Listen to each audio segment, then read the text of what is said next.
આજની ધર્મકથા. પ્રણામ.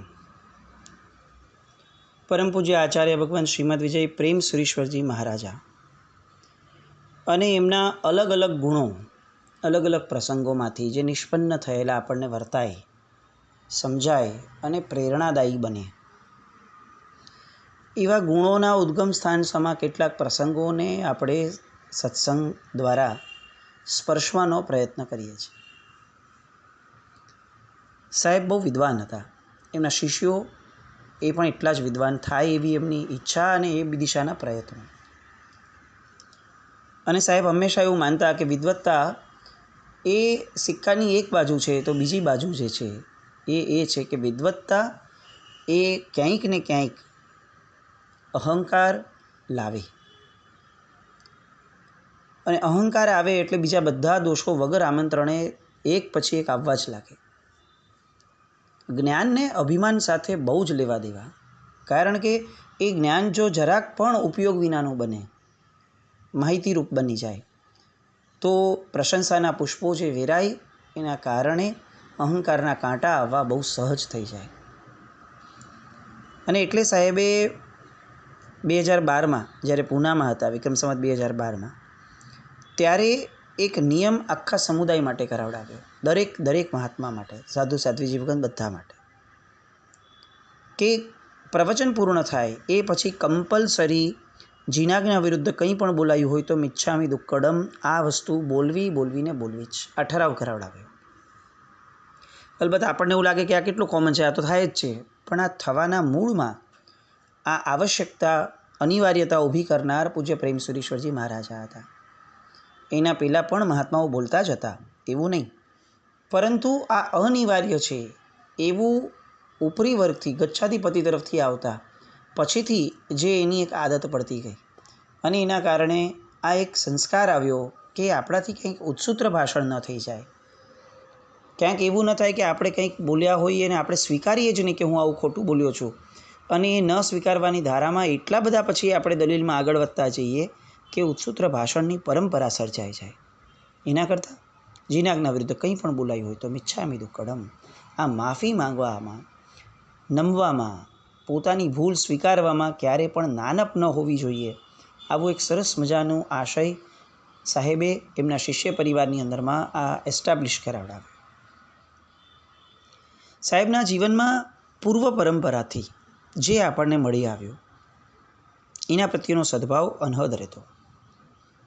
એમનો એક બહુ વિશેષ ગુણ હતો જે આપણે બધાએ પણ ખરેખર સ્વીકારવા જેવો અને જીવનમાં અપનાવવા જેવો છે. તેઓ જ્યારે પણ પોતાની શક્તિ કરતાં વધુ દુઃખ પામતા, બીમારી દ્વારા, વેદનાઓ જ્યારે અતિશય વધી જાય, એમની પોતાની જે વિચારસરણી, સમજણ શક્તિ છે એ વધી જ્યાં સુધી છે ત્યાં સુધી તો એને બહુ સામાન્યપણે લઈ લે, પણ જ્યારે જીવલેણ ઉપસર્ગો આવે અથવા બહુ જ વિશિષ્ટ પરિસહો આવે, એવા સમયે સાહેબ સાથે રહેલા મહાત્માઓમાંથી, વિશેષપણે ભાનુ વિજયજી મહારાજ સાહેબ, પણ નહીં તો જે પણ મહાત્માઓ બિરાજમાન હોય એ બિરાજમાન મહાત્માઓને ખાસ એવું કહેતા કે તમે ઉત્તમ મહાપુરુષોની, પૂર્વ પુરુષોની સચ્ચાઈઓ બોલો. હું જ્યારે આવો બીમાર હોઉં, અતિશય વેદના વર્તાય, ત્યારે તમારે આવી સચ્ચાઈઓ બોલવી. કેમ આવું કરવું? કારણ કે આ બધા મહાપુરુષો દેહના મમત્વથી ઉપર ઉઠેલા હતા. એમના આદર્શે આ દેહની અંદર અત્યારે આવેલી આપત્તિઓ, એનાથી ઉપર ઉઠવા માટે આપણને પણ પ્રેરણા મળે. તેઓએ જે પ્રચંડ સત્વ દેખાવ્યું, તેઓએ જે ધીરતા દેખાડી, તેઓએ જે વીરતા બતાવી, એ બધાના અંશ સમો નાનકડો પ્રયત્ન સત્વ ફોરવવાનો એ આપણા દ્વારા થાય એવી એક અંદર મનથી એક પ્રેરણા બળ મળે.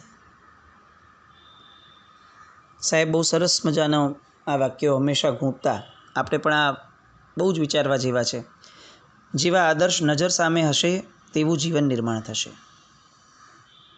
કર્મોદયથી આવેલી પીડા વખતે સહિષ્ણુતા વધે, ક્ષમતા વધે, સમાધિ ટકે અને સાત્વિકતા ખીલે, તે માટે આવા મહાન સાધક પુરુષોને યાદ કરવા જોઈએ. સચ્ચાઈ સાંભળતા સાંભળતા પૂજ્યશ્રી પોતાની જાતને ઢંઢોળતા રહેતા અને મહાપુરુષોના ચરિત્રમાંથી સાત્વિકતાની પ્રેરણા લેતા રહેતા. આજની આપણી પરિસ્થિતિ, આપણા જીવનના આદર્શો કોણ? કોર્ટ એના કેટલાક ફેસલાઓની અંદરમાં હવે આ વસ્તુ બોલતી થઈ કે આ મોબાઈલ, આ વેબ સિરીઝ, આ બધાના કારણે જે કેટલીક બદીઓ સાહજિકપણે આદર્શ બની જાય છે યુવા પેઢીની, એના કારણે જેવું જોયું એવું કરવું છે, આ ભાવ જે દરેકના મનમાં હોય જ છે, એ હવે રોંગ દિશાની અંદરમાં જતો થાય છે. આપણને લાગે છે કે યુવા પેઢીને આ વેબ સિરીઝોએ બગાડી છે. હકીકત એ નથી. કદાચ આપણે સ્વીકારવું જોઈએ કે આપણે સારા આદર્શો આપવામાં બહુ જ ઊણા ઉતર્યા છીએ. એ પેઢીને જે રીતે જે ગમતું હતું એ રીતે શુભતા આપવામાં આપણે પૂર્ણ સરેઆમ નિષ્ફળ ગયા છે. વેબ સિરીઝ આપનારાઓ પ્રત્યે એને જન્મથી સદભાવ ન હતો, પણ વેબ સિરીઝ સિવાય એને કંઈ મળ્યું જ નથી તો એ શું કરશે? એનો વાંક નથી એવી વાત નથી, પરંતુ વહેણ જે દિશામાં જતું હોય, પ્રેરણાઓ જે દિશાની મળતી હોય એ દિશા તરફ ખેંચાઈ જવાની તો આપણી પણ આદતો છે. પૂજ્ય પ્રેમ સુરેશ્વરજી મહારાજાના આ બધા વાક્યો જે ભુવનભાનુ સુરેશ્વરજી મહારાજાએ પાછળથી બહુ ટંકશાળી રીતે એમણે ઝીલ્યા હતા, અને સાહેબે એ દિશામાં ઘણા પ્રયત્નો કર્યા હતા કે ઓડિયો વિઝ્યુઅલ ઇમ્પેક્ટથી સૂત્રોના અર્થો, સૂત્રોની પરિકલ્પનાઓ એ બધું આપવું, અને એટલે સાહેબ ચિત્રો વગેરે કરાવતા. પુસ્તકો બોલવા જોઈએ ચિત્રો દ્વારા. આ એક બહુ સરસ મજાની આપણી આગવી પરંપરા હતી. ઋષભદેવ ભગવાનથી માંડીને વર્ધમાન સ્વામી ભગવાન સુધીના એક પણ તીર્થંકર માટે એવું તીર્થંકર પરમાત્મા માટે નથી આવતું કે એમને કોઈએ ચારિત્ર જીવન તરફ જવાની પ્રેરણા કરી, સ્વયં સંબુદ્ધ હોય, પણ તેમ છતાં પાર્શ્વનાથ ભગવાનના ચરિત્રની અંદરમાં આ એક સહજપણે વાત આવે છે. નેમી રાજી ચિત્ર વિરાજી વિલોકિત વ્રતલી. કોઈ પ્રેરણા નથી થઈ, પણ ચિત્રશાળાની અંદરમાં એ નેમિનાથ ભગવાનની જાન પાછી વળી એનું દ્રશ્ય જોતાં જોતાં પાર્શ્વનાથ ભગવાને પણ જાહેર કર્યું કે ભાઈ હવે મારી દીક્ષાનો સમય થઈ ગયો છે. ચિત્રોની અસર છે, ચિત્રો બોલે છે, પુસ્તકો બોલે છે. આપણે એને બોલાવતા આપણને આવડતું નથી. કદાચ આપણે એ બોલાવવાની બાબતમાં આજના વિજ્ઞાનનો જે સદુપયોગ થઈ શકતો હતો એ સદુપયોગ કરવામાં આપણે સરેઆમ નિષ્ફળ ગયા. જે હવે અનિવાર્ય બન્યું છે, જેને હવે આપણે પણ સ્વીકારી લીધું છે કે એ જીવનનો ભાગ છે, તો પછી એનો સદુપયોગ કરવા માટે આટલો છોછ કેમ? કેમ વિરોધનો દાંડો પકડીને ઊભા એવી રીતે રહેવું કે આપણે એને અધર્મના ક્ષેત્રમાં વાપરવું, પણ શુભના ક્ષેત્રની અંદરમાં જ્યાં જે ખરેખર અનિવાર્યતા એની ઊભી થઈ છે, તો એને યોગ્ય રીતે યોગ્ય માર્ગદર્શન લઈને કેમ ન વાપરવું? પ્રેમ સુરેશ્વરજી મહારાજા જે સજ્જાઈઓ સાંભળતા, એવી સજ્જાઈઓ આજે ક્યાં સંભળાય છે? ઉપાશ્રયમાં પ્રતિક્રમણમાં જઈએ તો જ આવા મહાપુરુષો થયા એવું જણાવતી સેંકડોની, કદાચ હજારો સજ્જાઈઓ આપણી પાસે છે. એ સજ્જાઈઓનો પ્રચાર ક્યાં છે? કેટલી બધી વસ્તુઓ આપણને એવી લાગે કે જ્યાં આપણે બહુ નિષ્ફળ ગયા, કારણ કે આપણામાં વિઝન ન રહ્યું.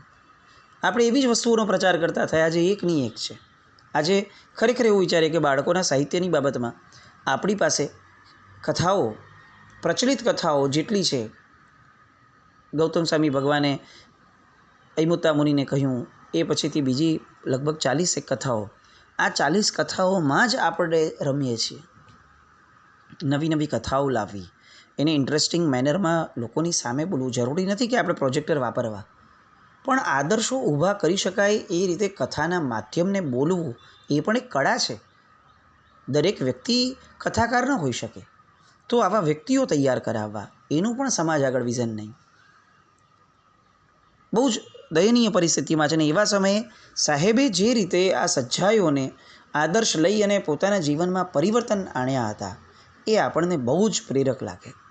પર્યુષણનો પહેલો દિવસ હતો અને ભાનુવિજયજી મહારાજ સાહેબે એમની પેટર્ન સજ્જાઈ જે કહી શકાય એવી ધનના અણગારની સજ્જાઈ બોલી. સજ્જાઈ સાંભળીને પ્રતિક્રમણની આખી સભા ભાવ વિભોર બની ગઈ. સાહેબ પોતે પણ એટલા જ ભાવ વિભોર બની જતા, ભાનુવિજયજી મહારાજ સાહેબ.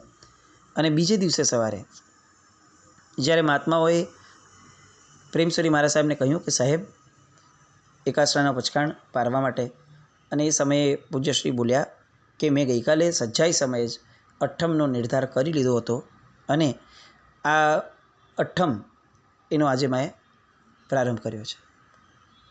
એ દિવસોમાં ફરતાવાની દુખાવા અસહ્ય હતી. પણ આ ધનના અણગારનું ચરિત્ર જે છે એ સત્વને વિસ્ફારિત કરે એવું હોય છે. સજ્જાઈના શબ્દો પણ એટલા અસરકારક, અને એમાંય સજ્જાઈ ગાનાર જ્યારે ભાનુવિજયજી મહારાજ સાહેબ હોય તો એ પછીથી જે સંવેદનશીલતા, સાત્વિકતા અને આત્માર્થી પુરુષાર્થ જે નીકળે એ અદ્વિતીય હોય. આપણે ધનના અણગારની સજ્જાઈ કમસે કમ વાંચવાનો પ્રયત્ન કરવો જ જોઈએ વહેલામાં વહેલી તકે. આ બધી સજ્જાઈઓ આપણને રાગ નથી આવડતા સમજી શકાય છે, આપણને વાંચતા આવડે છે.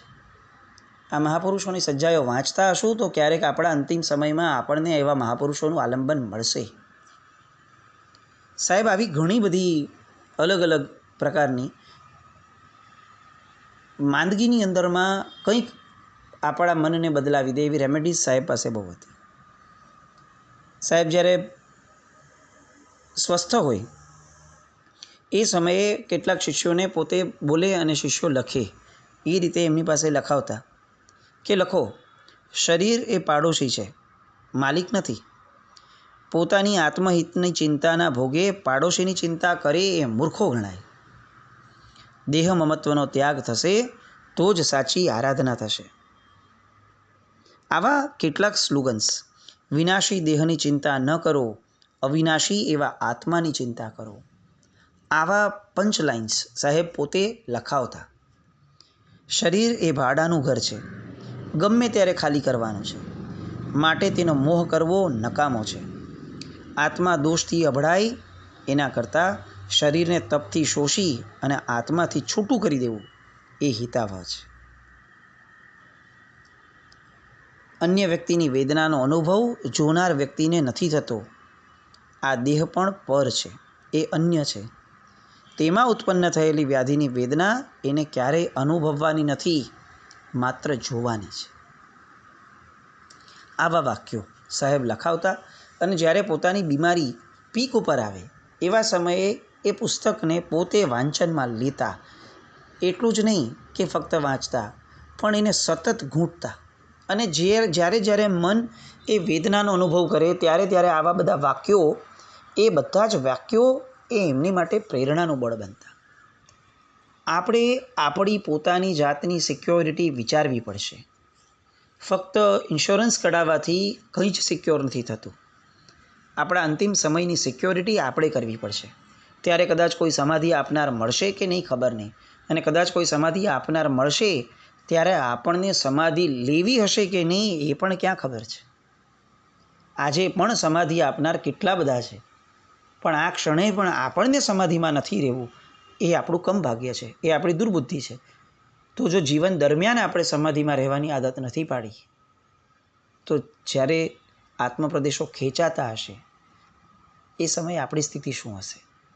ત્યારે કોણ આપણને સમાધિ આપી શકશે? આપણા કરતાં એ સમયે કદાચ આપણને ચંડકોશીઓ સારો લાગશે કે એટલીસ્ટ એ ગમે તેવો હતો, એણે પ્રભુની પ્રેરણાને ઝીલી. આપણે તો કોઈકના વાક્યો સાંભળશું, સાંભળ્યા પછી ચિંતનમાં લઈશું, કંઈ જ ખબર નથી. અને એટલે જ આપણને આપણા વીક પોઈન્ટ્સ ખબર હોય તો આપણે આપણા કેટલાક આવા વાક્યો લખીને રાખવા જોઈએ. જે સામાન્ય વેદનાઓ અત્યારે આવે એ વેદનાઓમાં વાંચી અને એની આદતો પાડવી જોઈએ. આપણો પુરુષાર્થ આપણે જ કરવો પડશે, કારણ કે આપણો મોક્ષ આપણે જ મેળવી શકશું. જો મોક્ષ કોઈ આપે અને મેળવી શકાતો હોત તો પરમાત્મા બધાને લઈ ગયા હોત. પુરુષાર્થ વગર મોક્ષ માર્ગની અંદર સિદ્ધિ મેળવવી બહુ જ દુરાધ્ય છે. જે બીજો માર્ગ છે ભક્તિ માર્ગ, એ ભક્તિ માર્ગ એટલો બધો નિરહંકારી માર્ગ છે કે ત્યાં આપણું ટકવું અશક્ય લાગે. એટલે ભ્રમમાં ન જીવવું, આ બહુ મહત્ત્વની વાત છે. કે કોઈક ભ્રમ કે આપણને કોઈક લઈ જશે, આપણું કંઈક બધું ભલું કરી દેશે લોકો, એ શક્યતાઓ નથી થતી. એક સત્યતાનો સ્વીકાર આપવો જોઈએ કે મારે મારો પુરુષાર્થ કરવો પડશે, મારે મારા મનને વાળવું જ પડશે, મારે મારા મનમાંથી એ નબળી વિચારધારાઓને આ જન્મ પતે પહેલાં પતાવવી પડશે. સાહેબ ઘણીવાર ગોચરી વાપરવાના સમયે કહેતા કે શરીર એ કચરાપેટી છે. આ કચરાપેટીમાં નવો કચરો નાખીએ. જળ શરીરનું પોષણ કરીને જળ બની ગયા આપણે. શરીર રાખ બનવાનું છે અને આપણે એને લાખ માની અને બધા જ લાભ ખોઈ નાખીએ છીએ. કેટલીક વાર દેરાસરમાં સાહેબ જતા, તો દેરાસરની અંદરમાં સ્તવના ગયા પછીથી જ્યારે અર્યંત શય્યાણમ થઈ જાય એ પછીથી સાહેબ ગદ્યમાં પરમાત્મા સાથે વાતો કરતા. હે મારા નાથ, આ કાયાની કોટડીમાં ક્યાં સુધી રીબાવવાનું રહેશે? રાગ અને દ્વેષના ભયંકર કેન્સરની ગાંઠનું ક્યારે પ્રભુ તમે ઓપરેશન કરશો? આ રીતે ગદ્ય પ્રાર્થનાઓ પણ પરમાત્મા પાસે પૂજ્યશ્રી કરતા. શરીર એક પિંજર છે, દેહ તેનાથી ભિન્ન છે, આવું સાહેબ પોતાના પુસ્તકના ટાઇટલ પેજ ઉપર લખાવીને રાખતા. પૂજ્યશ્રી શરીરધારી હતા, પરંતુ શરીર પ્રત્યે મોહ મમતા એ એમણે ક્યારે પોષી ન હતી. તેઓ શરીરને જેલ માનતા અને શરીરથી મુક્ત થઈ અશરીરી બનવા માટે સતત ઝંખના કરતા. અને એટલે આવી બધી સંવેદનાઓ ભગવાન પાસે પણ એમની નીકળી જતી હતી. મહારાષ્ટ્રના સંઘો ઘણી બધી વાર વિનંતી કરવા આવતા. સાહેબ બીમાર હતા એટલે આવો શબ્દ સાહેબ પણ વાપરતા કે મારે તો સિદ્ધશિલામાં જવું છે. એ ક્યારે જશું એ બોલો ને? વિહાર કરીને મહારાષ્ટ્ર ક્યારે પહોંચશું? ક્યારે ચોમાસું કરી શકશું? ક્યારે જશું કે નહીં જશું? એના કરતાં વધુ મહત્ત્વનું આ છે કે આપણે સિદ્ધશિલાએ ક્યારે જશું? એવા આપણા કાર્યો ક્યારે થશે? એવી આપણી વૃત્તિઓ ક્યારે થશે કે આપણે સિદ્ધશિલામાં પહોંચી શકશું? સાહેબના આ બધા જ અદ્વિતીય ગુણો જે આપણા બધા માટે અતિશય પ્રેરણાદાયી છે, એની સાથે સાથે સાહેબે કેટલાક વ્યવહારિક ક્ષેત્રની અંદરમાં પણ પોતે પોતાના કર્તવ્યોને એટલા જ પ્રાધાન્ય આપી અને એમને નિભાવ્યા હતા. પોતાને સંસારની મોહમાયામાંથી છોડાવી અને સંયમની અનુમતિ આપનાર એવા પોતાના માતા પિતા, એમનું ઋણ કેટલું બધું છે એ સાહેબ સતત એ બાબતમાં જાગૃત રહેતા. દીક્ષા થઈ ગઈ છે, સ્વજનો પ્રત્યે હવે કોઈ મમત્વ ન હોવું જોઈએ એ વાત પોતાના શિષ્યો અને પોતાના જીવનમાં એમને જીવનભર માટે સાચવી છે. પણ તેમ છતાં પણ તેઓ એ વાતથી પણ એટલા જ જાણકાર હતા કે સ્વજનોના રાગના બંધનમાંથી છૂટવાનું છે, પણ સ્વજનોના ઋણનું બંધન જે છે એ તો આપણે ક્યારે પણ એમાંથી છૂટી શકીએ એમ નથી. અને એટલે જ્યારે એમના સંસારી પિતાશ્રી ભગવાનદાસભાઈ એ વૃદ્ધાવસ્થામાં હતા, ત્યારે તેમને નિર્યામણા કરાવડાવવા માટે અને સમાધિ આપવા માટે નિર્યામણા કુશળ એવા સાધુ ભગવંતોને ખાસ પીનવાડા મોકલ્યા હતા. અને સતત અહીંયાથી એમને ત્યાંથી સૂચના અને માર્ગદર્શન વગેરે જતું, જેના કારણે છેલ્લે ભગવાનદાસભાઈને સાધુ ભગવંતોએ સંસ્તારક દીક્ષા પણ આપી, ચારિત્ર ધર્મની સ્પર્શના અને અનુમોદના કરાવડાવી, જેના કારણે આ અનુમોદનાની ધારામાં જ ભગવાનદાસભાઈએ પ્રાણ છોડ્યા. સાહેબના જીવનમાં પોતાના માતા પિતા પ્રત્યેનું જે કર્તવ્ય છે એ કર્તવ્યની અમલબજાવણી પણ કેટલી જબરદસ્ત હતી. એટલે આપણને ઘણીવાર એવું લાગે કે કોઈ એક વ્યક્તિ અધ્યાત્મના ક્ષેત્રમાં યોગી કક્ષામાં વયા ગયા તો પછીથી એનીથી પોતાના સંસારના કર્તવ્યો સહજપણે છૂટી જાય. પણ સાહેબ ઓલરાઉન્ડર હતા, એમનાથી છૂટી જાય એવું એક પણ કર્તવ્ય ન હતું. જેટલી જાગૃતિ સ્વયં માટે એટલી જ જાગૃતિ ગુરુ ભગવંતો માટે, એમના શિષ્યો માટે પણ. શિષ્યોને એવી રીતે તૈયાર કર્યા કે ગુરુનું વાક્ય પણ એ મંત્ર બની જાય. કઈ રીતે તૈયાર કરી શક્યા આવી રીતે? તો કે એ રીતે કે પોતે પોતાના ગુરુના વાક્યને હંમેશા મંત્રની જેમ સ્વીકાર્યું છે. પોતાના ગુરુનું એમને જે માન કેળવ્યું હતું એ જોઈ અને સાહેબના શિષ્યોને એવું લાગવા લાગ્યું કે આવું માન અમે ન કેળવીએ તો અમે નઠારા કહેવાઈએ, કેવી રીતે ચાલે? અને એના કારણે શિષ્યોને એમના પ્રત્યે અનહદ રાખ. કેવી એમની બધાની જોડી હશે કે ક્યારેક સાહેબ બીમાર પડતા તો સાહેબ મહાત્માઓ એમના શિષ્યોની લાઈન લાગતી કે જે લોકો રાત્રે લેટ સુધી સાહેબના મસ્તક પાસે સાવ પડખામાં બેસીને ધીમે અવાજે ભક્તિપદો ને વૈરાગ્ય પદો એમને સંભળાવે. 1.5-2 કલાક સુધી આ નિત્યક્રમ બનતો અને મહાત્માઓની પડાપડી થતી કે આજે અમારે સંભળાવવું છે ગુરુ મહારાજને. એટલે આ જે આખો પ્રેમ હતો જે ગુરુ ભગવંતો એટલે મહાત્મા શિષ્યોના મનમાં સાહેબ પેદા કરાવી શક્યા એ અદ્વિતીય કહી શકાય એવો હતો. 2 એક્ઝામ્પલ કે જે આંખે ઉડીને વળગે એવા. વિક્રમ સંવત 2023 ઉનાળાની શિબિર રાજનગરની અંદર નક્કી થઈ હતી. સાહેબ પોતે શારીરિક રીતે અસ્વસ્થ હતા, એટલે એમણે ભાનુવિજયજી મહારાજ સાહેબને આજ્ઞા કરી કે તમે આ શિબિર માટે ત્યાં જાઓ. સાહેબે ઘસીને ના પાડી કે સાહેબ એ તો મારાથી શક્ય જ નથી, હું આપને છોડીને નહીં જાઉં, આપની તબિયત અસ્વસ્થ છે. અને ત્યારે સાહેબે કહ્યું કે શિબિર દ્વારા કોલેજિયન યુવાનોમાં ખૂબ પરિવર્તન આવે છે, એટલે શિબિર તો અવશ્ય કરવાની જ છે. અને તમે કામ કરો, તમે આમે 100મી વર્ધમાન તપની ઓળી તો માંડી જ છે, તો એનું પારણું રાજનગર કરજો, હું પારણા પહેલાં આવી જઈશ. આજ્ઞા ગ્રહણ કરી ભાનુવિજયજી મહારાજ સાહેબ ગયા. પણ અમદાવાદની રાજનગરની ઉનાળાની ગરમી કેવી હોય એ આપણે જાણમાં છે આપણને. એમાં એ રોજનો 6-7 કલાકનો શિબિરનો પરિશ્રમ, આંબિલની મોટી ઓળી ચાલે, શરીરને ઘણો ઘસારો લાગે. સાહેબને તો કંઈ ન થયું ભાનુવિજયજી મહારાજ સાહેબે, પણ એમના સાથેના સહવર્તી મહાત્માઓએ પ્રેમસ્વરી મહારાજ સાહેબને પત્ર લખ્યો કે સાહેબ અમે જોઈ નથી શકતા, એટલો પરિશ્રમ સાહેબને થાય છે. અને ત્યારે પ્રેમસ્વરી મહારાજ સાહેબે ભાનુવિજયજી મહારાજ સાહેબને એ સમયના પન્યાસ એમને પત્ર લખ્યો કે તમે આંબિલનું ઓળીનું પારણું કરી લો. અને પન્યાસ ભાનુવિજયજી મહારાજ સાહેબે 71 આંબિલ થઈ ગયા પછીથી જે દિવસે સાહેબનો પત્ર મળ્યો એના બીજે દિવસે સવારે નવકાર શિખર એકાદશનું કર્યું. અને પછી પત્ર લખીને જણાવ્યું કે સાહેબ આપના વચનથી પારણું કરતાં હું અત્યંત આનંદ અનુભવું છું. ગુરુના વચનનું પાલન એ જ સૌથી મોટી આરાધના છે. આવા અનેક પ્રસંગો હજી પણ કે જે આપણે સાંભળતા સાંભળતા પ્રેરણાઓ લઈ શકશું, જો આપણે લેવી હશે તો. એવા પ્રસંગોના માધ્યમે ફરીથી આવતીકાલે જોડાઈએ. જીનાજ્ઞામૃત કંઈ પણ બોલાયું તો મિચ્છામિ દુક્કડમ. જૈનમ જયતિ શાસન.